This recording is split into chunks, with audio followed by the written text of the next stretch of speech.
খুবই সহজ এবং ঘরোয়া পদ্ধতিতে আজ রান্না করতে চলেছি ডিম বিরিয়ানি।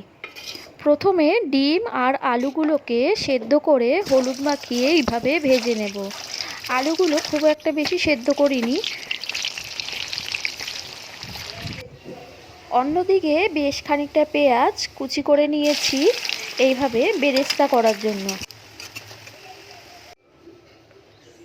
গ্রেভি তৈরি করার জন্য গোটা গরম মশলা, তেজপাতা, পেঁয়াজ দিয়ে কিছুক্ষণ ভাজবো। ভাজা হয়ে গেলে এর মধ্যে দিয়ে দেবো আদা বাটা, রসুন বাটা দিয়ে কিছুক্ষণ কষানোর পর দিয়ে দেবো লঙ্কা গুঁড়ো, হলুদ গুঁড়ো, পরিমাণ মতো নুন আর বিরিয়ানি মশলা। বিরিয়ানি মশলার হাফ প্যাকেটটা এর মধ্যে এখন দিয়ে দেবো আর হাফ প্যাকেটটা পরে ইউজ করব। এইভাবে কিছুক্ষণ কষাতে থাকবো যতক্ষণ না তেল বেরোবে। তেল বেরিয়ে আসলে এর মধ্যে কিছুটা জল অ্যাড করব, তারপর আবারও কষাতে থাকবো। পর এর মধ্যে দিয়ে দেবো ভেজে রাখা আলুগুলো দেওয়ার পর বেশ কিছুক্ষণ কষাতে থাকবো যতক্ষণ না আলুগুলো ভালো করে সেদ্ধ হয়ে যাচ্ছে। মাঝে মাঝে একটু জলও অ্যাড করব এর মধ্যে, যাতে সেদ্ধ হয়ে যায় আলুগুলো সেদ্ধ হওয়ার পর এর মধ্যে ডিমগুলো অ্যাড করব এবং কিছুক্ষণ ফুটতে দেবো। ফোটা হয়ে গেলে এর মধ্যে গরম মশলা দিয়ে নামিয়ে দেবো।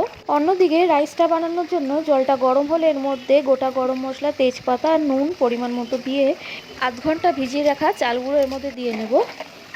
এবার চালগুলোকে সেদ্ধ হওয়ার জন্য রাখবো। 80% চালটা সেদ্ধ হলে এটাকে নামিয়ে জল ঝরিয়ে নেব। এবার খানিকটা গরম দুধের মধ্যে কেশরগুলো এভাবে ভিজিয়ে রাখবো। লেয়ারিংয়ের জন্য একটা শুকনো হাঁড়িতে এইভাবে ঘিটা মাখিয়ে নেব। মাখানোর পর আলু, ডিম আর খানিকটা গ্রেভি এইভাবে ভালো করে সাজিয়ে নেব।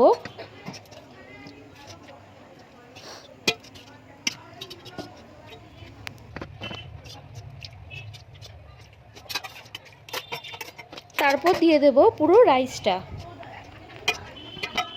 ভালো করে ছড়িয়ে নেব চারপাশে, যাতে এক পাশে না থাকে, সব জায়গায় সমানভাবে ছড়িয়ে নেব ভাতটা। এবার দিয়ে নেব বাকি বিরিয়ানি মশলাটা, এটাও সেই একইভাবে ছড়িয়ে নেব। এবার এর মধ্যে দেব কেওড়া জল, গোলাপ জল, মিঠা আতর আর কেশর ভেজা সেই দুধটা ভালো করে ছড়িয়ে নেব। এরপর একটু নুন ছিটিয়ে নেব ওপর দিয়ে। বাকি গরম মশলাটাও এর মধ্যে দিয়ে দেব। এরপর দেব ভেজে রাখা বেরেস্তাগুলো চারিদিকে ছড়িয়ে দেব। দেওয়ার পর সামান্য চিনি আর ঘি দিয়ে ঢাকনাটা ভালো করে আটকে দেব। আধ ঘন্টা এইভাবে লো ফ্লেমে বিরিয়ানিটা দম দিয়ে ঢাকনা খুলে পরিবেশন করব গরম গরম ডিম বিরিয়ানি। আর আমার এই ভিডিওটা যদি আপনাদের ভালো লাগে তাহলে একটি লাইক করে দেবেন। Thank you.